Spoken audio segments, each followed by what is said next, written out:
Dear pastors, we all are gathered here. Definitely we have some purpose. We have a purpose that we are here to learn and gain knowledge.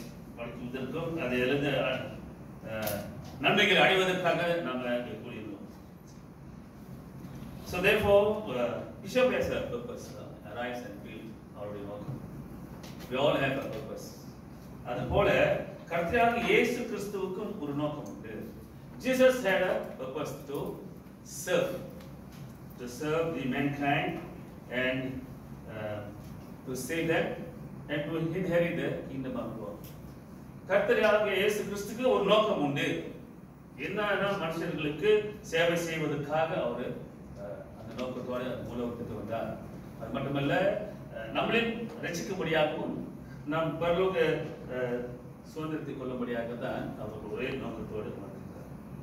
So ஆக போதகர்களாக இருக்கிற நம்ம கர்த்தருக்கு நம்ம சேவை செய்வதாக நம்ம ஒப்பு கொடுத்திருக்கிறோம்.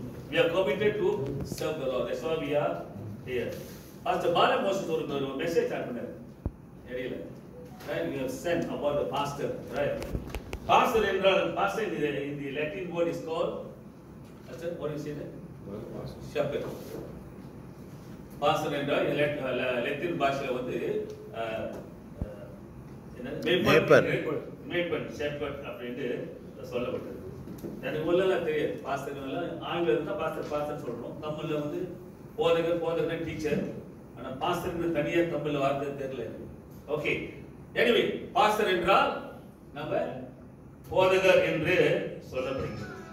Jesus said, I am the good shepherd. I lay down my life for the sheep. நானே நல்ல மேய்ப்பன். என்னோட ஜீவனை என் ஆடுகளுக்காக நான் தியாகம் செய்வேன் என்று யோவான் 10 நம்ம வாசிக்கிறோம் அல்லவா? சோ அவர் என்ன சொல்லுகிறார்? I gave my life on my own accord. என்னோட நானே தானாகவே என்னோட வாழ்க்கையை நான் ஒப்புக்கொடுக்கிறேன். Jesus never say that to us, give your life. அப்ப ஆண்டவராக கர்த்தர் இயேசு நம்மள வந்து உங்களுடைய ஜீவனை கொடு, உயிரை கொடு என்று சொல்லல. ஆனா அவர் என்ன சொல்றாரு? அர்ப்பணிக்கிறது. We are here to commit ourselves. This word is சொல்றாரு. ஒப்பு கொடுத்தது. நம்ம கிட்ட அந்த அர்ப்பணிப்பு இருக்கிறது. அதுதான் மத்தேயு 8 வாசிக்கும் போது வந்து சொல்கிறார், ஆண்டவரே முன்பு நான் போயிட்டு என்னுடைய தகப்பனரை நான் அடக்கம் பண்ணுகிறேன் அப்படின்னு சொன்னான். அப்ப இயேசு என்ன சொல்றாரு? செத்தவன் போய் அடக்கம் பண்ணட்டும், மரித்தவை போய் அடக்கம் பண்ணுவார்கள், நீ என்ன பின்பற்றி வா அப்படின்னு சொல்றாரு. அப்ப அந்த பிராரிட்டி முன்பு அப்படின்னு அவர் சொல்லுங்க, முன்பு நான் போய் அடக்கம் பண்ணிக்கிறேன் அப்படின்னு. சோ அந்த முன்பு என்பது அந்த பிராரிட்டி நம்ம யாருக்கு கொடுக்கிறோம்? சிவா பாருங்க, நீ நான் போயிட்டு அடக்கம் பண்ணிட்டு வரேன் அப்படின்னு அங்க சொல்லுகிறதை பார்க்கிறோம். First let me go and bury my father. Jesus said, follow me. Let the dead bury the dead. That means let the spiritual death bury the physical death. ஆவிக்குள்ளே மரித்தவன் சரீரத்துக்குள்ள மரித்தவனை போய் அடக்கம் பண்ணட்டும் என்கிற பொருள். ஆக அவர் என்ன சொல்லுகிறார்? The statement what Jesus stresses here is demanding discipleship from him. So the same demand comes to us. அப்ப ஆண்டவராக இயேசு கிறிஸ்து என்ன சொல்கிறார் என்றால், அந்த சீஷத்துவத்தை ஆண்டவர் எதிர்பார்க்கிறார். Follow me. அதுதான் அங்க சொல்கிறார். என்ன பின்பற்றி வா என்று ஆண்டவராக கிறிஸ்து சொல்கிறார். அப்ப பிரியமானவர்களே, நம்முடைய ஊழியத்திலே நம்ம ஓடுகிறவர்களாக இருக்கணும். You have to run. You cannot stop. You can't stop. ஆக don't stop running. So நம்ம நினைச்சாலும் கூட நிறுத்த முடியாது. அத Pavul சொல்லிக்கிறார். I have fought a good battle, and then how is it? நல்ல ஓட்டத்தை ஓடி என்ன போராட்டத்தை நான் போராடி என் ஓட்டத்தை முடித்தேன், விசுவாசத்தை நான் காத்துக்கொண்டேன். I have fought the good fight and I finished the race and I kept my faith என்று பவுல் அழகாக சொல்லுகிறார். ஓடிக்கொண்டே இருக்கும். நாம் அப்படிதான் அழைக்கப்பட்டோம். நிற்க முடியாது. கடைசி மூச்சு வரையிலும் இந்த ஊழியத்துக்கு ஓடிக்கிட்டே தான் இருக்கும். பல எக்ஸாம்பிள் இருக்கு, அது நேரம் இல்லை. ஆக ஏன் அப்படி சொல்லுகிறேன் என்றால் ஊழியக்காரர்களுக்கு வந்து இப்படியாப்பட்ட போராட்டங்கள் உண்டு. ஓடிக்கொண்டே இருக்கும். நாளைக்கு ஹாஸ்பிட்டல்ல யாராவது படுறவங்க ஓடணும், அப்புறம் மறுநாள் கூட இன்னொருத்தர் ஓடுவோம். எனக்கு அந்த அனுபவம் வந்து சொல்றேன். 5 பிள்ளைங்க ஹாஸ்பிட்டல்ல ஒரு நாள் முடிஞ்சு ஃபர்ஸ்ட் என் மக ஹாஸ்பிட்டல் டெங்கி, அப்புறம் ஒரு அம்மா டெங்கி, அப்படியே 5 பிள்ளைங்க பாஸ்டர் அவருக்கு தெரியும். அப்ப நான் போகல, நான் என்ன ஆகும், பாஸ்டரே வரல. அவங்களுக்கு வந்து எதிர்பார்ப்பு, மக்கள் வந்து நம்ம கிட்ட எதிர்பார்ப்பாங்க. நீ உன்னோட கஷ்டங்கள், நம்மளோட கஷ்டங்கள் அவருக்கு தெரியாது. நீ எத்தனை மணி காடி போற, எத்தனை மணி தோல் போற, எத்தனை மணி என்ன ஊத்துற, அவங்களுக்கு அது பாஸ்டர் வந்து ஜெபம் பண்ணாரா அவருக்கு திருப்தி அவங்களுக்கு. சோ அதுக்காக நான் மலைக்கப்பட்டிருக்காங்க. அவன் ஓடிக்கொண்டே இருக்கணும். பிரியமானவர்களே, we can't stop running. ஓடிக்கொண்டே இருக்கணும். When we think that I want to stop and then you want to rest, இலைப்பாறுதல் அடையணும் அப்படின்னு நினைக்கும் போது முடியாது. ஒரு கதையை சொல்கிறேன். நதி பாருங்க, அந்த நதி ஓடிக்கிட்டே இருக்குது. அங்க ஒரு பேப்பர் போட்டா அங்கே நிக்குமா? மேல ஒரு துணி போடுறீங்க மேல, அது அங்கே நிக்குமா ஓடுமா? யாரும் சொல்ல மாட்டீங்க. ஓடும். நம்ம ஓடிக்கொண்டே இருக்கோம். இல்லையா? தண்ணி அப்படிதான் ஓடிக்கொண்டே இருக்குதா இல்லையா? ஒரே இடத்துல நிக்கிறது தண்ணி. அப்ப இந்த நதி என்ன செய்யுது சொல்லிக்கிறான். ஒரு நாள் இன்னும் நான் ஓடிக்கொண்டே இருக்கிறேன், என்ன நிறுத்த முடியுது. பக்கம்லாம் பார்க்கும்போது எல்லாம் மரங்கள் பார்க்கும்போது செழிப்பாக இருக்குது, செடிகள் செழிப்பாக இருக்குது, பூக்கள் நல்லா அழகா இருக்குது, பிள்ளைங்க நல்லா விளையாடுறாங்க. நான் கொஞ்ச நேரம் இலைப்பாறுதல் பண்ணி கொஞ்ச நேரம் தங்கி பார்க்கலாம், சந்தோஷமா அடையலான்னு நினைக்கிறேனே, முடியலையே அப்படின்னு நதி நினைக்கிறான். நாம அப்படித்தாங்க பிரியமானவர்களே, நாமளும் அப்படிதான் நினைப்போம். ஓடிக்கொண்டே இருக்கிறோம், கொஞ்ச நேரம் இலைப்பாறுதல் இருக்கிறாங்க அப்படின்னு நினைக்க முடியாது. நம்ம அந்த நதி போல ஓடிக்கொண்டுதான் இருக்கிறோம். சோ அது என்ன செய்யறாங்க, நதி கடைசியில் ஓடிக்கொண்டு போயிட்டு கடல்ல போயிட்டு அது ஜாயின் பண்ணிச்சான். கடல்ல போயிட்ட உடனே அது அப்படியே அதான் நிம்மதியா இருக்கு அப்படின்னு சொல்லி மனசுல நினைச்சான். அதோட கடலோட சமுத்திரத்தோட கலந்துருச்சு. அமைதி. சமுத்திரம் இது மாதிரி ஓட தேவையில்லை அவசரம். அது அழகாக அமைதியா அமர்ந்திருக்கு, இலைப்பாறு. அப்ப வானத்திலிருந்து ஒரு குரல் வந்துதான், நீ நல்ல போராட்டத்தை நல்ல ஓட்டத்தை ஓடி நீ இலைப்பாரு அப்படின்னு. அது போல பிரியமானவர்களே, நாம் நல்ல ஓட்டத்தை ஓடிக்கொண்டே இருக்கும் பொழுது நமக்கு இப்படிப்பட்ட ஒரு சந்தர்ப்பம் இலைப்பாறுதல் வரும். அப்ப ஆண்டவர் இப்படியாக நம்ம சொல்லுவார், நல்ல ஓட்டத்தை ஓடி முடித்தாய், நீ இப்போது இலைப்பாரு என்று பவுல் சொன்னது போல என் ஓட்டத்தை ஓடி என் ஓட்டத்தை சரியாக முடித்தேன் என்று. ஆக பிரியமானவர்களே, கர்த்தர் நமக்கு இந்த பூலோகத்திலே ஒரு இடம், ஒரு ஊழியத்தை கொடுத்திருக்கிறார் இல்லையா? ஒரு ஓட்டத்தை கொடுத்தார். God has kept a race for us to run in this earth. So we have to run without stopping. So ஊழியம் என்கிறது அப்படித்தாங்க. அது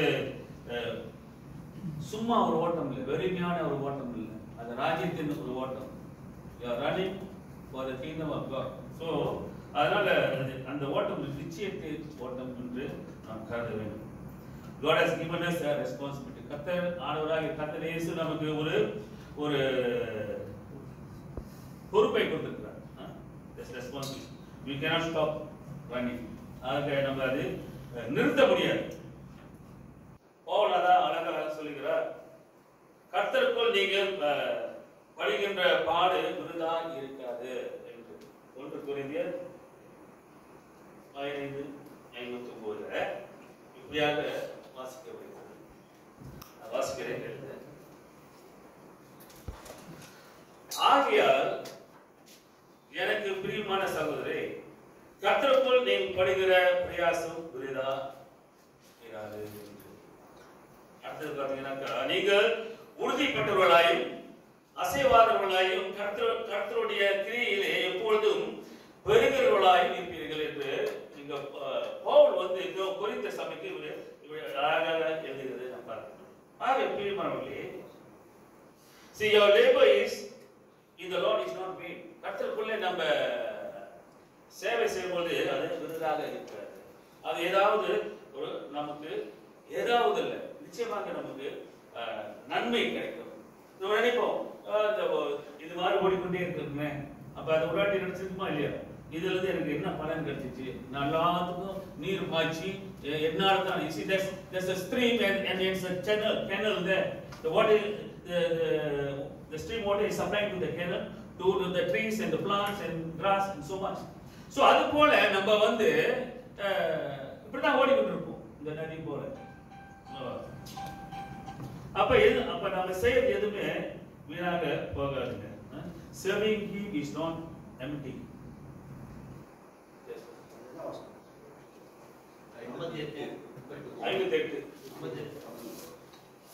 Okay. ஒன்று புரியுது.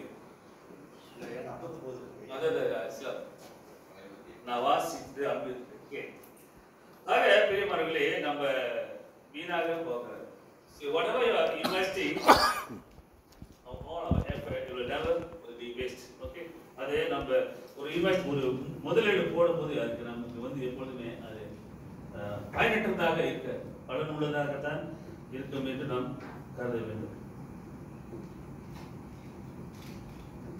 இந்த மரங்கள் எல்லாம் பார்க்கும்போது, சுத்தி இருக்கிற மரங்கள் எல்லாம் செழிப்பா இருக்கும்போது இந்த செடிக்கு இந்த நதிக்கு தெரியாது, ஐயோ என்னால தான் அப்படிலாம் வந்துச்சா இல்லையான்னு தெரியாது. சில சமயத்தில் கூட பாருங்க, ஒரு உதாரணம் சொல்லிக்கிறேன். நம்ம நினைக்கலாம் அது நதி ஒரு வேலை நினைச்சிருக்கலாம், நான் இவ்வளவு என்னால தானே இந்த தண்ணீர் கொடுத்ததுனால தான் செடி மரங்கள் நல்லா இருக்கு, செழிப்பா இருக்குது, எல்லாருமே நல்லா சந்தோஷமா இருக்கிறாங்க அப்படின்னு நினைக்கலாம்.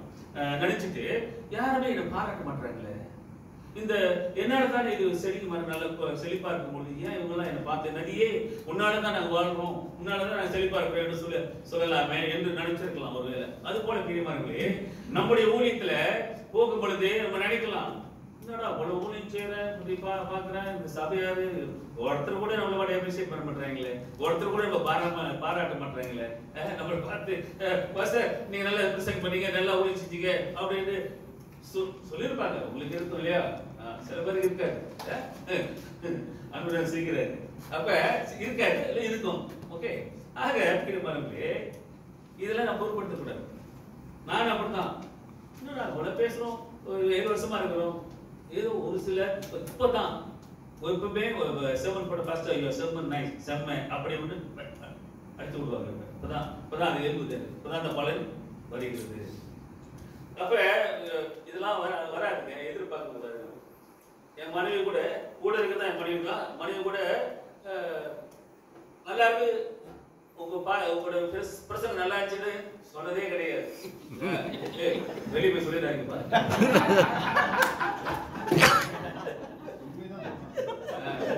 ஆனா சொல்லுவாங்க, என்ன சொல்லுவாங்கன்னா, நீங்க எப்படி பேசிருக்கணும், நீங்க எது விட்டுட்டீங்க. இடையில வந்து பிஷம் இருக்காத இருந்துச்சுல, சைமன் தானே, தமிழ் என்னது? சிமோனி. நான் வந்து சிமியோன் சொல்லிக்கிட்டே இருக்கேன். ரிகார்ட்ல இருக்க சிமியோன் அது பிறகு சொன்ன மாதிரி தான் தெரியும். அவங்க வந்து திருத்துறவங்க, குறை சொல்றவங்க இல்லை. ஓகே, அது போல நமக்கு சில நேரத்தில் நம்ம எதிர்பார்ப்பது உண்டு. அப்ப நம்ம என்ன செய்யணும், இதெல்லாம் பொறுப்பெடுக்க கூடாது. அந்த தண்ணி, அந்த நதி அப்படி நினைச்சுனாக்கா, அது தண்ணி பாய்ச்சல், அது நீர் பாய்ச்சல்னால தான் அதெல்லாம் செழிப்பா இருக்குது, அது நினைச்சிருக்கோம். அதுக்கு தெரியாது, அது பிறகுதான் தெரியும். அது போல பிரியமானவர்களே, நம்ம ஓடிக்கொண்டே இருக்கிற நம்ம ஊழியத்துல நம்ம நாள் உங்க நாள் என்னால் ஆசீர்வதிக்கப்பட்டவர்கள் அநேகர். நீங்கள் ஓடிக்கொண்டே இருந்து அது செழிப்பாக மரங்கள் எப்படி செழிப்பாக இருக்கிறதோ நதியினால, அது போல நம்முடைய ஊழியத்தினால எவ்வளவு ஆசீர்வாதமாக இருப்பார்கள். என்று நாம் அப்படியாக கதை தீர்மானம். இதெல்லாம் நம்ம அதெல்லாம் செஞ்சுட்டு முடிஞ்ச பிறகு கடைசியா என்னோட கூட கஷ்டப்பட்டிருக்கேன், இவ்வளவு ஓடி இருக்கேன், யாருமே என்ன பாராட்ட மாட்டாங்க, விஷயம் கூட ஒண்ணு கூட சொல்ல மாட்டாரு. அப்படி எல்லாம் தோண்டும், மறைக்காதீங்க, தோண்டும். உண்மைதான் சொல்றேன். நாளைக்கு வந்துடும். ஓகே ரைட், பரவாயில்ல. ஆக இப்படி எல்லாம் தோணுங்க நமக்கு. பயப்பட மாட்டாங்க. நான் இவ்வளவு கஷ்டப்பட்டு அவங்களை செஞ்சுட்டு இந்த தண்ணீர் நிமிஷிச்சுனாக்கா, தண்ணி கொடுக்காம அந்த செடிகள் மரம்லாம் செத்து போயிடும். அப்படித்தான் நம்ம அந்த நீர் காய்ச்சல் போன நம்மளுடைய உதவி, நம்முடைய ஊழியர்கள் எல்லாம் சரியா போனாக்கா அது வறட்சி அடைஞ்சிருக்காரு. அதனால பெருமைப்படுது. கஷ்டப்பட்டு இப்படி எல்லாம் இருந்து கூட கடைசி நேரத்துல ஆண்டவர் ஒரு பலன் நமக்கு கொடுப்பாரு. கண்டிப்பா என்ன பலன் தெரியல, அதுக்காக சந்தோஷம், மகிழ்ச்சி, சமாதானம், இதெல்லாம் ஐயோ நான் செஞ்சிருக்க ஒரு திருப்தி நமக்குள்ள வரும்.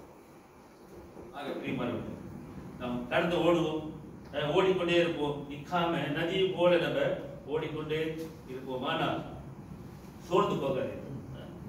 கர்த்தர் நமக்கு அந்த பலனை கொடுப்பார். உங்கள் பிரயாசம் புரிதாக போகாது என்று இப்படியாக போல சொல்லுகிறார். ஆகையால் எனக்கு பிரியமான சகோதர சகோதரிகளே, நீங்கள் படிக்கிற பிரயாசம் விருதாக இருக்காது, விருதா இராது என்று அறிந்து நீங்கள் உறுதிப்பட்டவர்களாய், அப்ப நம்ம கண்டிப்பாக நம்ம உறுதி உள்ள விசுவாசிகளாக ஒரு ஊழியக்காரர்களாக நம்ம ஓடிக்கொண்டே இருக்கலாம். அசையாதவர்களாய் உங்களை நம்மள யாருமே நம்மளை அசைக்க முடியாது. ஏன்னா ஆவியானவர் நம்மளை பலப்படுத்துகிற தேவன்.